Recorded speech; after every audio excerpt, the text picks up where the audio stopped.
കാലത്തിൻ്റെ കൈക്കരുത്തുമായി കേരളത്തിൽ കാലുറപ്പിച്ച കമ്മ്യൂണിസ്റ്റ് പ്രസ്ഥാനം അതിൻ്റെ സ്വതസിദ്ധമായ വഴികളിൽ നിന്ന് വേറിട്ട് നടക്കാൻ തുടങ്ങി എന്ന ആരോപണം നാം കേൾക്കാൻ തുടങ്ങിയിട്ട് കാലമേറെയായി. 2026 കേരളത്തിലേക്കുള്ള നിയമസഭാ തെരഞ്ഞെടുപ്പിൻ്റെ ഈ വേളയിൽ ഞാൻ ഈ വീഡിയോയിൽ കൂടി പറയാൻ പോകുന്നത് പ്രസ്ഥാനത്തിന് ഉള്ളിൽ നിന്നും തന്നെ പ്രസ്ഥാനവുമായി വഴക്കടിച്ച് ഒരു കാരണവശാലും പുറത്തേക്ക് പോകില്ല എന്ന് നാം ചിന്തിച്ച ചിലർ പുറത്തേക്ക് വരികയും നേർ വിപരീത ദിശയിലൂടെ സഞ്ചരിച്ചിരുന്ന ഒരു പ്രസ്ഥാനത്തിൻ്റെ കൈത്താങ്ങലിൽ അവർ മുന്നോട്ട് പോകാൻ ചെയ്യാൻ ഉറയ്ക്കുന്ന ഒരു കാഴ്ചയാണ് നമ്മൾ കാണുന്നത്. അത്തരത്തിൽ കേരളത്തിൽ എമ്പാടും നമുക്ക് കണക്കുകളും കാര്യങ്ങളും പറഞ്ഞ് ഞാൻ നിങ്ങളെ വിഷമിപ്പിക്കുന്നില്ല. കേരളത്തിലെമ്പാടും നാം എല്ലാവരും ആകാംക്ഷയോടെ കാത്തിരിക്കുന്ന ചില മണ്ഡലങ്ങളുണ്ട്. സ്വാഭാവികമായി എല്ലാ മണ്ഡലവും എല്ലാ പേർക്കും തന്നെ വിലപ്പെട്ടതാണ്. 140 മണ്ഡലങ്ങളും അങ്ങനെ തന്നെയാണ്. എന്നിരുന്നാൽ കൂടി ചിലപ്പോൾ ആദ്യം നമ്മുടെ മണ്ഡലത്തെ റിസൾട്ട് അന്വേഷിക്കുന്നതിന് മുമ്പായി തന്നെ പയ്യന്നൂരിലെ റിസൾട്ട് എന്തായി, അല്ലെങ്കിൽ തളിപ്പറമ്പിലെ റിസൾട്ട് എന്തായി, അല്ലെങ്കിൽ മലമ്പുഴയിൽ സുരേഷിൻ്റെ കാര്യം എന്തായി, ഒറ്റപ്പാലത്ത് എന്തായി, PK ശശിയുടെ കാര്യം, വർക്കല, കൊട്ടാരക്കര, അമ്പലപ്പുഴ, ഞാൻ ഈ പറഞ്ഞ മണ്ഡലങ്ങളിലൂടെ നിങ്ങൾ ഒന്ന് കണ്ണോടിച്ചാൽ നിങ്ങൾക്ക് മനസ്സിലാകും ഈ മണ്ഡലങ്ങളിലെല്ലാം വളരെ പക്കയായി വളരെ പച്ചയായ കമ്മ്യൂണിസ്റ്റ് പ്രസ്ഥാനത്തിൽ ഉറച്ചു നിന്നിരുന്ന വീറോടും വാശിയോടും കൂടി അവർക്ക് വേണ്ടി വാദിച്ച് ജയിച്ചിരുന്ന ഒരു പറ്റം ആൾക്കാരാണ്.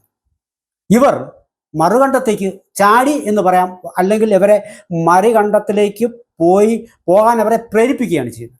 എന്തു തന്നെയായാലും ഇവർ പിടിക്കുന്ന വോട്ടും ഇവർ പിടിക്കുന്ന സീറ്റും കേരളത്തിലെ കമ്മ്യൂണിസ്റ്റ് പ്രസ്ഥാനം ആ സീറ്റുകൾക്കും വോട്ടുകൾക്കും വരും ദിവസങ്ങളിൽ ഇനി CPM ഈ വരുന്ന തെരഞ്ഞെടുപ്പിൽ അധികാരം നിലനിർത്തിയാലും ശരി, അധികാരത്തിൽ നിന്ന് പുറന്തള്ളപ്പെട്ടാലും ശരി, ഈ ഒരു കാര്യം ഈ മണ്ഡലങ്ങൾ ഉറപ്പായും തന്നെ CPM-ന് ഉള്ളിലെ അതൃപ്തരുണ്ടോ എങ്കിൽ, സാധാരണഗതിയിൽ നമ്മൾ പറയുന്നത് ഈ പ്രസ്ഥാനത്തിന് അതൃപ്തരില്ല എന്നാണ് പറയുന്നത്. എല്ലാവരും ഒരേ ഒരു പാതയിൽ കൂടി സഞ്ചരിക്കുന്നു, ഒരേ മനസ്സോടുകൂടി സഞ്ചരിക്കുന്നു, ഒരേ ചിന്താധാരയിൽ കൂടി പോകുന്നു.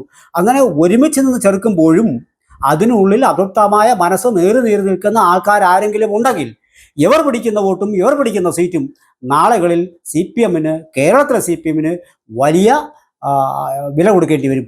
അത് ദേശീയ തലത്തിൽ ഈ ഇന്ത്യ മുന്നണി എന്ന് പറയുന്ന സോക്കോൾഡ് അത് വർക്കിംഗ് കണ്ടീഷനാണോ ഇല്ലെന്ന് നമുക്കറിയില്ല. എങ്കിൽ കൂടിയും ഒരു ഇടതുപക്ഷം നങ്കൂരമിടുന്നതായ ഇപ്പോഴും BJP സർക്കാരിനെതിരെ വളരെ ഭംഗിയായി പ്രതിപക്ഷ പാർട്ടികളെ ഒരുമിപ്പിക്കാനുള്ള ഒരു കഴിവ് എന്ന് പറയുന്നത് കമ്മ്യൂണിസ്റ്റ് പ്രസ്ഥാനത്തിലെ അതിലെ തലമുതിർന്ന നേതാക്കൾക്ക് ഉണ്ടായിരുന്നത് പോലെ മറ്റു പലർക്കും ഇല്ലാതായിപ്പോയി. ഒരുപക്ഷെ കമ്മ്യൂണിസ്റ്റ് പ്രസ്ഥാനത്തിലെ തലമുതിർന്ന നേതാക്കൾ ഓടൊപ്പം തന്നെ അവരോടൊപ്പം പടവെട്ടി നിൽക്കാൻ പ്രാപ്തരായ മറ്റ് നേതാക്കളും ഉണ്ടായിരുന്നു. പക്ഷെ അവർ പലപ്പോഴും ഇന്നില്ല. കമ്മ്യൂണിസ്റ്റ് പ്രസ്ഥാനമാകട്ടെ അതിന് ആ ഒരു ത്രാണി അവർക്ക് പാടെ നഷ്ടപ്പെടുന്ന കാഴ്ചയാണ് ഈ ചരിത്ര വഴികളിലൂടെ അവർ നടന്നിപ്പോൾ കേരളത്തിൽ മാത്രമായി അവശേഷിച്ചിരിക്കുന്ന വാസ്തവത്തിൽ. അപ്പോൾ അങ്ങനെ ഒരു സാഹചര്യത്തിൽ വിശേഷിച്ചും കേരളത്തിൽ മാത്രം ഉള്ള ഒരു പ്രസ്ഥാനം, അതിലാണ് ഏറ്റവും വലിയ നേതാക്കളെന്ന് നമ്മൾ അവർ പാടിപ്പോഴ്ത്തിയിരുന്ന ഒരു പറ്റം ആൾക്കാർ കമ്മ്യൂണിസ്റ്റ് പ്രസ്ഥാനത്തോട് ടാറ്റ ബൈ ബോയ് ചൊല്ലി പോകുന്നത്. നിങ്ങൾ ഓർക്കണം, ഒരു പ്രസ്ഥാനത്തിനും ഒരു ഫിലോസഫിയും ലോകം ഉള്ളിടത്തോളം കാലം നിലക്കാൻ ഇന്ന് വരെ സാധിച്ചിട്ടില്ല. പിന്നാണോ കമ്മ്യൂണിസം എന്ന് പറയുന്നത്? കമ്മ്യൂണിസത്തിനും സ്വാഭാവികമായ മാറ്റങ്ങൾ ഉണ്ടായേ പറ്റൂ. ഇപ്പോൾ ഇന്ന് ഈ പ്രസ്ഥാനത്തിൽ നിന്ന് വിട്ടുപോയി കോൺഗ്രസിൻ്റെ കുടക്കീഴിൽ നിന്ന് മത്സരിക്കുന്ന എല്ലാവരും തന്നെ അവർ വളരെ ഈ എന്താണ് കമ്മ്യൂണിസം എന്ന് വളരെ കൃത്യമായി വ്യാഖ്യാനിക്കുകയും ക്ലാസ് എടുക്കാനും ആൾക്കാരെ പറഞ്ഞ് ബോധ്യപ്പെടുത്താനും കഴിവുള്ളവരാണെന്ന് പറഞ്ഞിട്ട് കാര്യമില്ല. എല്ലാവരുടെ കാര്യമല്ല ഞാൻ പറയുന്നത്. ചിലപ്പോൾ ചിലരുടെ ആംഗിൾ ചില വ്യത്യാസമായിരിക്കാം. ചിലപ്പോൾ തൊഴിലാളി മേഖലയിൽ വർക്ക് ചെയ്യുന്ന ആൾക്കാരായിരിക്കാം, ചിലപ്പോൾ ബൗദ്ധികമായ മേഖലയിൽ വർക്ക് ചെയ്യുന്ന ആൾക്കാരായിരിക്കാം. എന്തു തന്നെ പറഞ്ഞാലും കേരളത്തിലെമ്പാടും സ്വാധീനമുണ്ടായിരുന്ന, എവിടെ ചെന്നാലും ആൾക്കാർ ഗൗനിച്ചിരുന്ന ഒരു പറ്റം ആൾക്കാരാണ്. നമുക്ക് ആദ്യം പയ്യന്നൂരിലേക്ക് വരാം. പയ്യന്നൂർ സംഭവിക്കുന്നത് TI മധുസൂദനൻ എന്ന് പറയുന്ന വ്യക്തിയുടെ രക്തസാക്ഷി ഫണ്ടുമായി ബന്ധപ്പെട്ട് ഉള്ള തിരിമറി ആരോപണവുമായി ഇലക്ഷൻ എടുക്കുമ്പോൾ കുഞ്ഞുകൃഷ്ണൻ എന്ന് പറയുന്ന അവരുടെ വേറിട്ട നേതാവ്, CPM-ന്റെ പഴയ നേതാവ് കടന്നു വരുന്നു. അദ്ദേഹത്തിൻ്റെ ചില ആരോപണങ്ങൾ, അദ്ദേഹത്തിൻ്റെ പുസ്തക പ്രസാധനം, ഒരുപക്ഷെ ഒരു പൊടുന്നനവെ പൊട്ടിമുളച്ച് വന്ന ഒരു വിരോധമൊന്നും ആയിരിക്കില്ലത്. എന്തു തന്നെയായാലും ഇലക്ഷന് മുമ്പ് അത് വരുന്നു, അത് പരിഹരിക്കപ്പെടുന്നില്ല. അങ്ങനെ അദ്ദേഹം മറുഘട്ടത്തിലേക്ക് പോവുകയാണ്. പോരാടാൻ തീരുമാനിച്ചതാണ്. പോരാടാൻ തീരുമാനിക്കുന്നത് നമുക്ക് മനസ്സിലാക്കണം, അത് കമ്മ്യൂണിസ്റ്റ് പ്രസ്ഥാനത്തിൻ്റെ ഒരു പോരാട്ടം എന്ന് പറയുന്നത് അവരുടെ ഒരു വഴിയാണത്, ഒരു മാർഗമാണത്. അപ്പോൾ ആ മാർഗത്തിലൂടെ തന്നെ തൻ്റെ പ്രസ്ഥാനത്ത് അദ്ദേഹം പുസ്തകം എഴുതി വെറുതെ വീട്ടിലിരിക്കാനായിട്ട് തീരുമാനിച്ചില്ല. നാട്ടിലേക്ക് ഇറങ്ങാൻ തീരുമാനിച്ചു. നാട്ടിലേക്ക് ഇറങ്ങുമ്പോൾ വളരെ അപകടകരമാണെന്ന് അദ്ദേഹത്തിന് അറിയാം. അപ്പോൾ എന്നിട്ട് കൂടി അദ്ദേഹം ആ അപകടകരമായ വഴികൾ താണ്ടാൻ ഒരു കമ്മ്യൂണിസ്റ്റ് എന്നുള്ള നിലയിൽ തയ്യാറാണെന്ന് പ്രഖ്യാപിച്ചുകൊണ്ടാണ് അവിടെ തൻ്റെ മറ്റ് എതിർ സിദ്ധാന്തങ്ങളൊന്നും അദ്ദേഹത്തിന് വില പോയില്ല. അയാൾക്ക് പറയാനുള്ളത് പറയണം. കമ്മ്യൂണിസ്റ്റുകൾക്കെതിരെ പറയാനുണ്ടായിരുന്നത് നാട് എല്ലാവരും വിളിച്ച് പറയണം, രക്തസാക്ഷി ഫണ്ട് തട്ടിപ്പാണ്, അത് ശരിയോ തെറ്റുന്നുള്ളൊക്കെ അവിടെ നിൽക്കട്ടെ, അതിന് മുതിരുന്നു എന്നുള്ളതാണ് എൻ്റെ വിഷയം. അപ്പോൾ കമ്മ്യൂണിസ്റ്റ് പ്രസ്ഥാനത്തിൻ്റെ വലിയ തോതിലുള്ള കെട്ടിടപ്പ് അവിടെ ചോദ്യം ചെയ്യപ്പെടുന്നു. അങ്ങനെ പയ്യന്നൂരിൽ ഞാനും നിങ്ങളും ഇലക്ഷൻ റിസൾട്ട് വരുമ്പോൾ ആദ്യം തേടുന്ന മണ്ഡലങ്ങളിൽ ഒന്ന്, രാഷ്ട്രീയമായി നമ്മൾ ഒരു എന്താണ് ചുറ്റുമുള്ള കാഴ്ചകൾ തിരയുന്ന മനുഷ്യരാണ് എങ്കിൽ ആദ്യം തേടുന്ന മണ്ഡലങ്ങളിൽ ഒന്ന് പയ്യന്നൂരിലാകും. അതവിടെ നിൽക്കട്ടെ. ഇനി തളിപ്പറമ്പ് എന്ന് പറയുന്നത് എം.വി. ഗോവിന്ദൻ മത്സരിച്ചിരുന്ന സ്ഥലമാണ്. അത് തളിപ്പറമ്പിൽ പി.കെ. ശ്യാമളയെ മത്സരിപ്പിക്കുന്നു. ആ പി.കെ. ശ്യാമളയെ മത്സരിപ്പിക്കുന്നതിൻ്റെ പേരിലാണ് വാസ്തവത്തിൽ അവിടെ നിന്നും മറ്റൊരു പ്രഗത്ഭനായ നേതാവ്, കമ്മ്യൂണിസ്റ്റ് പ്രസ്ഥാനത്തിൻ്റെ ഏറ്റവും കരുത്തനായ നേതാവ്, അദ്ദേഹം അവിടെ നിന്നും കോൺഗ്രസ് കൂടാരത്തിലേക്ക് അവരുടെ പിന്തുണയും സ്വീകരിച്ചുകൊണ്ട് അദ്ദേഹം അവിടെ മത്സരിക്കുന്നു. ഈ കഴിഞ്ഞ ദിവസങ്ങളിൽ ഒരു പ്രസ്ഥാനം കണ്ടു, പരമാവധി സംഭവിച്ചാൽ, പരമാവധി എനിക്ക് വിലയിട്ടാൽ എന്താണ് സംഭവിക്കുന്നത് എനിക്ക് ഭംഗിയായി അറിയാമെന്ന് ആ സ്ഥാനാർത്ഥിയായ ടി.കെ. ഗോവിന്ദൻ പറയുകയാണ്. അത് അറിഞ്ഞുകൊണ്ട് തന്നെയാണ് ഞാൻ ഈ തെരഞ്ഞെടുപ്പ് ഗോദായിലേക്ക് മറ്റൊരു പ്രസ്ഥാനത്തിൻ്റെ പിന്തുണയോടെ രംഗത്തിറങ്ങിയത്. കാര്യം നിങ്ങൾക്ക് മനസ്സിലായി കാണാം.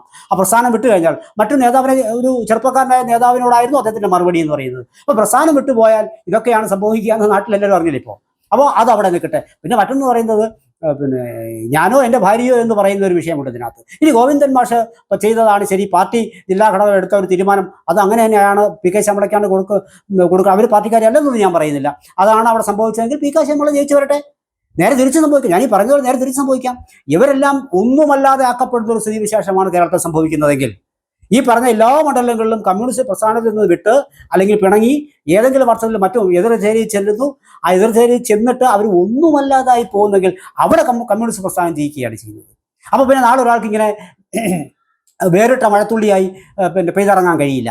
മറിച്ചാണെങ്കിൽ ഈ മഴത്തുള്ളിയോടൊപ്പം 1000 മഴത്തുള്ളികൾ ചേരുമെന്നാണ് ഞാൻ ഈ പറയുന്നത്. അപ്പോൾ രണ്ടും സംഭവിക്കാം. ആ രണ്ടും സംഭവിക്കുന്നതാണ് കേരളം തിരക്കാൻ പോകുന്നതിൽ പ്രധാനപ്പെട്ട സംഭവങ്ങളിൽ ഒന്ന് എന്നാണ് ഞാൻ പറഞ്ഞത്. ഭരണം ആര് പിടിക്കും ആര് പിടിക്കില്ല എന്നുള്ളതൊക്കെ വേറെ വിഷയം. അതിനിടയിൽ കൂടി നമ്മൾ വരുന്നത് ഈ വിഷയങ്ങളായിരിക്കാം.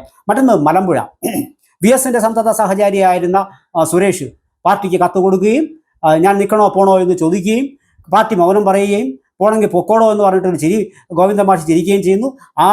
തനിക്കേറ്റ ആ അപമാനം സഹിക്കാൻ വയ്യാതെ അദ്ദേഹം പോകുന്നു. അങ്ങനെ ഒടുവിൽ സുരേഷും ചെന്നെത്തി നിൽക്കുന്നത് കോൺഗ്രസ് കൂടാരത്തിലാണ്. അവിടെ VS-നോടൊപ്പം നടന്ന 2 പേർ തമ്മിലായിരുന്നു ഇപ്പോഴത്തെ മത്സരം, പ്രഭാകരനും പിന്നെ സുരേഷും. പിന്നെ മറ്റൊന്ന് ഒറ്റപ്പാലമാണ്. അപ്പോൾ ഒറ്റപ്പാലത്ത് P.K. ശശി ഏതാണ്ട് അടുത്ത കാലം വരെയും പാർട്ടിയിൽ നിന്ന് പാർട്ടിയുടെ എല്ലാ സ്ഥാനമാനങ്ങൾ ലഭിച്ചത് അനുഭവിച്ചതിന് ശേഷം ചില പ്രത്യേക വിളിച്ചു പറയൽ നടത്തുകയും അതിന് പാർട്ടിക്ക് പുറത്തേക്ക് പോവുകയും ചെയ്ത ഒരാളാണ്. പക്ഷെ പാർട്ടിക്ക് പുറത്തേക്ക് ശശി പോകുമ്പോഴും അദ്ദേഹം മുഖ്യമന്ത്രിയെ ഉൾപ്പെടെ കണ്ട് കാര്യങ്ങൾ ബോധ്യപ്പെടുത്തിയിട്ടാണ് പോകുന്നത് എന്നാണ് വാർത്താ മാധ്യമങ്ങളിൽ കൂടെ നമുക്കറിയാൻ കഴിഞ്ഞത്. എന്ത് തന്നെയായാലും അദ്ദേഹവും ചെന്നെത്തി നിൽക്കുന്നത് കോൺഗ്രസ് കൂടാരത്തിലാണ്. പിന്നെ വർക്കല സ്മിത സുന്ദരേശൻ എന്ന് പറയുന്ന സ്ഥാനാർത്ഥി അധികം ആരും കേരളത്തിൽ ചർച്ച ചെയ്യപ്പെട്ട് കണ്ടില്ല എങ്കിൽ കൂടിയും പാർട്ടി വൃത്തങ്ങൾ വലിയ ചർച്ചയ്ക്കിടയാക്കിയിട്ടുണ്ട്. സ്മിത സുന്ദരേശൻ തലേ ദിവസം CPM സ്ഥാനാർത്ഥിയുടെ പത്രികാ സമർപ്പണവുമായി അതിനോടൊപ്പം പോവുകയും പിന്നീട് പിറ്റേന്ന് നേരെ വെളുത്തപ്പോൾ BJP ക്യാമ്പിലേക്ക് പോയി അവരുടെ സ്ഥാനാർത്ഥിയാവുകയും ചെയ്തു. അപ്പോൾ അതവിടെ നിൽക്കട്ടെ. അപ്പോൾ ഇതെല്ലാം പോകുന്നത് CPM-ൽ നിന്നാണ്. ഏറെ സ്വാധീനമുള്ള ഒരു കുടുംബത്തിൽ, കമ്മ്യൂണിസ്റ്റ് കുടുംബത്തിൽ പിറന്ന ആളാണ് സ്മിത സുന്ദരേശൻ. അച്ഛൻ ഏരിയ സെക്രട്ടറിയാണ്. അദ്ദേഹം പറയുന്നത് ജീവിതാവസാനം വരെ ഞാൻ ഈ പാർട്ടിയെ തുടരുമെന്ന് തന്നെയാണ്. എന്തായാലും മോക്ക് വിഷമം ഉണ്ടായി കാണും എന്നും കൂടി അദ്ദേഹം പറയുന്നു. കാര്യങ്ങൾ വ്യക്തം. അപ്പോൾ ഇതാണ് അവിടെ സ്ഥിതി. പിന്നൊന്ന് കൊട്ടാരക്കര ഐഷ പോറ്റി. ഞാനത് കൂടുതൽ പറയുന്നില്ല, കേൾവിക്കാർക്കെല്ലാം നമ്മുടെ പ്രേക്ഷകർക്കെല്ലാം അറിയാം ഐഷ പോറ്റിക്ക് എന്താ സംഭവിച്ചത്. ഐഷ പോറ്റിയും സാക്ഷാൽ ബാലകൃഷ്ണപിള്ളയെ തോൽപ്പിച്ച് കൊട്ടാരക്കരയിൽ CPM-നൊരു നല്ല പേരോട്ടം നടത്തിക്കൊടുക്കുകയും പിന്നീട് തടയപ്പെടുകയും ചെയ്ത വിഷമത്തിൽ ഐഷ പോറ്റി പോകുന്നു. അമ്പലപ്പുഴയിൽ ഏറ്റവും വലിയ വാർത്തകളിൽ ഇടം പിടിച്ച ഒരു സംഭവം എന്ന് പറയുന്ന അമ്പലപ്പുഴയിൽ G. സുധാകരൻ്റെ പോക്കാണ്. നമ്മൾ ഒരിക്കലും പ്രതീക്ഷിച്ചില്ല. പക്ഷേ എങ്കിൽ കൂടി 2-3 മാസങ്ങൾക്ക് മുമ്പ് ഞങ്ങൾ തന്നെ ഈ വാർത്ത ചെയ്തിരുന്നു, G. സുധാകരൻ പോയേക്കും. അപ്പോൾ ഒരു മനുഷ്യൻ്റെ മനസ്സിൽ തളം കെട്ടി നിൽക്കുന്ന പാർട്ടിയോടുള്ള ആദ്യം ദുഃഖമായി വരും, പിന്നെ അത് ദേഷ്യമായി മാറും, ദേഷ്യമായി വലിയ തോതിൽ പാർട്ടിക്കെതിരെയുള്ള ചിന്തകളായി മാറും, പാർട്ടി വിടും. അങ്ങനെ സുധാകരൻ പോകുന്നു. നിങ്ങളൊന്ന് ഓർത്ത് നോക്കുക. ഇതിൽ പയ്യന്നൂർ മണ്ഡലത്തിൽ മാത്രമാണ് 49,000-ൽ പരം വോട്ടുകൾക്ക് CPM വിജയിച്ച മണ്ഡലമാണ് പയ്യന്നൂർ. ആ പയ്യന്നൂരിൽ ജയിക്കണ്ട, പക്ഷേ CPM-ന്റെ ഭൂരിപക്ഷം വളരെ താഴേക്ക് വരികയാണെങ്കിൽ അതുപോലും പാർട്ടിക്ക് വലിയൊരു ഇൻഡിക്കേറ്ററാണ് എങ്ങനെയാണ് പോകേണ്ടതെന്നുള്ളത്. പി കെ ശ്യാമള അവിടെ 22,000 വോട്ടിൻ്റെ ഭൂരിപക്ഷമാണ് കഴിഞ്ഞ തവണ ഉണ്ടായിരുന്നത്. കോൺഗ്രസ്സിന് പിടിക്കുന്ന വോട്ടും സ്വാഭാവികമായിട്ട് ഉള്ള വോട്ടും പിന്നെ ഇവർക്ക് സ്വന്തം നിലയിൽ ഒരു 10,000 വോട്ടെങ്കിലും പിടിക്കാൻ കഴിഞ്ഞാൽ ചിത്രങ്ങളാകെ മാറും. അപ്പോൾ അവിടെയും ഭൂരിപക്ഷം തന്നെയാണ് പ്രശ്നം, വിജയിച്ചില്ല എങ്കിൽ കൂടിയും. പിന്നൊന്ന് സുരേഷ് മത്സരിക്കുന്ന മലമ്പുഴ, അവിടെ മലമ്പുഴ എന്ന് പറയുന്നത് അറിയാലോ, പാർട്ടിയുടെ മണ്ഡലമാണത്. അപ്പോൾ 25,000 വോട്ടുകൾക്ക് ഭൂരിപക്ഷമായിരുന്നു അവിടെ ഉണ്ടായിരുന്നത്. അതും ഇദ്ദേഹം പിടിക്കുന്ന വോട്ടുകൾ അനുസരിച്ചിരിക്കും. പിന്നൊന്ന് സ്മിതാ സുന്ദരേശൻ, അവിടെ 17,000 വോട്ടുകൾക്കാണ് വർക്കലയിൽ ഭൂരിപക്ഷം കഴിഞ്ഞ തവണ ഉണ്ടായിരുന്നത്. എല്ലാം LDF നിൽക്കുന്നതാണ്. ആ 17,000 വോട്ട് മറിക്കാൻ കഴിയുമോ ഇല്ലയോ എന്നുള്ളതാണ് അവിടുത്തെ വിഷയം എന്ന് പറയുന്നത്. പിന്നെ ഐഷ പോറ്റി അവിടെ 10,000-ൽ പരം വോട്ടുകൾ, അതിനു മുമ്പ് അത്രയൊന്നും ആയിരുന്നില്ല, വലിയ ഭൂരിപക്ഷത്തിൽ ഐഷ പോറ്റി ജയിച്ച സ്ഥലമാണ്. ബാലഗോപാൽ നിൽക്കുമ്പോഴാണ് 10,000-ൽ പരം വോട്ടുകൾക്ക് ആയി കുറയുന്നത്. അത് സ്വാഭാവികമായി വളരെ പെട്ടെന്ന് ഐഷ പോറ്റിക്ക് മാറ്റിമറിക്കാൻ കഴിയുമെന്നാണ് പൊതുവെ വാർത്തകൾ പറയുന്നത്. കാത്തിരുന്ന് കാണാം. അമ്പലപ്പുഴയിൽ ജി സുധാകരൻ അറിയാമല്ലോ, അദ്ദേഹം ഏതാണ്ട് വിജയിച്ച മട്ടിലാണ് ഇപ്പോൾ പോക്ക്. ജി സുധാകരനെ ഒരു കാരണവശാലും വിജയിക്കാൻ വിടരുത് എന്നുള്ള ആ വീറും വാശിയോടുകൂടി CPM എന്ന് പറയുന്ന പ്രസ്ഥാനം നടക്കുകയാണ്. എന്തു തന്നെ ആയിക്കോട്ടെ, ഞാൻ മറ്റൊന്നും പറഞ്ഞ് നിങ്ങളെ ബുദ്ധിമുട്ടിക്കുന്നില്ല. ഈ മണ്ഡലങ്ങളിൽ ഈ പറയുന്ന ആൾക്കാർ പാർട്ടിയോട് പടവെട്ടി പുറത്തു പോയവർ ഈ വിപ്ലവ പ്രസ്ഥാനത്തെ തോൽപ്പിച്ച് മുന്നോട്ട് വരികയാണെങ്കിൽ, അല്ലെങ്കിൽ ഏതാനും സീറ്റുകൾ പിടിക്കുകയാണെങ്കിൽ വലിയ തോതിലുള്ള പ്രശ്നങ്ങൾ പാർട്ടിയിൽ 100% ഉണ്ടാവും. അതൃപ്തമായ ഒരുപാട് മനസ്സുകൾ പാർട്ടികൾക്ക് ഉണ്ട് എന്ന് തന്നെ വേണം കരുതാൻ. അപ്പോൾ ഒരിക്കലും എനിക്കും നിങ്ങൾക്കും പ്രസ്ഥാനത്തിനും ഒരേ അഭിപ്രായം നിൽക്കാൻ കഴിയില്ലാന്നേ. അപ്പോൾ അത് അവിടെ നിൽക്കട്ടെ. മറിച്ച് മറ്റു സാധ്യതയും തള്ളിക്കളയുന്നില്ല. ഇനി ഇവർ പാർട്ടി വിട്ടുപോയ ഇവർ ഒന്നുമല്ലാതായി തീരുകയാണ് എങ്കിൽ അത് പാർട്ടിയിൽ നിന്ന് പുറത്തേക്ക് ചാടാൻ നിൽക്കുന്ന ആൾക്കാർക്ക് വലിയ തോതിലൊരു കൂച്ചുവിലങ്ങാവും. പാർട്ടിയെ ധിക്കരിച്ച് പോയാൽ ഇതാണ് ഫലം. അല്ലാതെ അതിനെ ഇവരെ ഉപദ്രവിക്കുകയല്ല. ആശയങ്ങളോട് പൊരുത്തക്കേട് ഉണ്ടായി പുറത്തു പോകുന്നെങ്കിൽ പുറത്തു പോകട്ടെ. അതിന് രക്തസാക്ഷി ഫണ്ടുമായി ബന്ധപ്പെട്ടതാണെങ്കിലും ശരി, പിന്നെ മലമ്പുഴയിൽ സുരേഷിൻ്റെ പ്രത്യേക സാഹചര്യത്തിലായാലും ശരി, TK ഗോവിന്ദൻ ശ്യാമളയ്ക്കെതിരെ ഉയർത്തിയ പരാതിയാണെങ്കിലും ശരി, ജി സുധാകരൻ ഇപ്പോൾ പിണറായി വരും പിന്നെ പെരുമ്പളം പാലത്തെ ഉദ്ഘാടനത്തിന് വീട്ടിൽ അവിടെ കയറിയാൽ തീരാവുന്ന വിഷയമേ ഉണ്ടായിരുന്നുള്ളൂ. അങ്ങനെ സുധാകരൻ്റെ കേസിലായാലും ശരി, ഐഷ പോറ്റി ഉന്നയിച്ച പാർട്ടിയിൽ നിന്ന് അകറ്റി നിർത്തുന്നു പറയുന്ന ആരോപണമായാലും ശരി, ഏതായാലും ശരി, ഈ ആരോപണങ്ങളിൽ കഴമ്പില്ല എന്ന് പാർട്ടിക്ക് തെളിയിക്കേണ്ടുന്ന ഒരു സമയമാണ്. തെളിയിക്കാൻ പാർട്ടി കേഡറുകൾ കൂടെ ഉണ്ടോ ഇല്ലയോ എന്നുള്ളതാണ് വിഷയം. കേഡറുകൾ കൂടെയുണ്ട് എങ്കിൽ പാർട്ടി അജയ്യരായി തുടരും. മറിച്ചാണ് എങ്കിൽ ഈ കേഡറുകൾ എവരോടൊപ്പമാണോ എങ്കിൽ പാർട്ടിക്ക് നാളേക്കുള്ള ഒരു വലിയ ചോദ്യചിഹ്നമാണ്. ഈ ഇത്രയും കാര്യങ്ങൾ പറഞ്ഞ് നിർത്തും മുമ്പേ 1-2 കാര്യങ്ങൾ കൂടി പറയട്ടെ. വലിയേട്ടൻ ഈ വഴിക്കാണ് ചിന്തിക്കുന്നതെങ്കിൽ കുഞ്ഞേട്ടൻ്റെ കാര്യം പറയേണ്ട കാര്യമില്ല. അപ്പോൾ അതായത് CPI കാർ ഒട്ടും മോശമൊന്നുമല്ല. ഇതിലെ വലിയ പഴിയാണ്. കുഞ്ഞേട്ടനായിരുന്നിട്ട് കൂടി ചില്ലറ വേലയല്ല കാണിക്കുന്നത്. ഇത്രയാണ് വാസ്തവത്തിൽ ആ പാർട്ടി എന്ന് പറയുന്നത്. അപ്പോൾ എന്നിട്ട് കൂടി അവിടെ വലിയ നെടുവങ്ങാടെന്ന് ആലോചിച്ച് നോക്കിയ മീനാങ്കൽ, അപ്പോൾ സീറ്റ് കിട്ടാതെ പോയതാണ്. അപ്പോൾ പിന്നെ മീനാങ്കലിൻ്റെ കേസ്, നാട്ടികയിൽ CC മുകുന്ദൻ, പിന്നെ വൈക്കത്ത് K അജിത്ത്, സീറ്റ് നിഷേധിപ്പിക്കപ്പെട്ട ആൾക്കാരാണ് ഇതൊക്കെ. അത് പിന്നെ പേയ്മെൻറ്റ് സീറ്റ് വരെ പറഞ്ഞിട്ട് പോയി. അപ്പോൾ വലിയ തോതിലാണ് വാസ്തവത്തിൽ CPI അവർ വിചാരിക്കുന്നത് ഞങ്ങളെപ്പോലെ സാത്വികരായ ഒരു കൂട്ടം ആൾക്കാർ വേറെ ഒരു പ്രസ്ഥാനത്തിലും ഇല്ല എന്നാണ് വിചാരിക്കുന്നത്. അതൊക്കെ നമുക്ക് പറയാൻ വളരെ എളുപ്പമാണ്. CPM പോലും ഇത്രയും വലിയ ചാരിത്ര പ്രസംഗം നടത്തുന്നില്ല.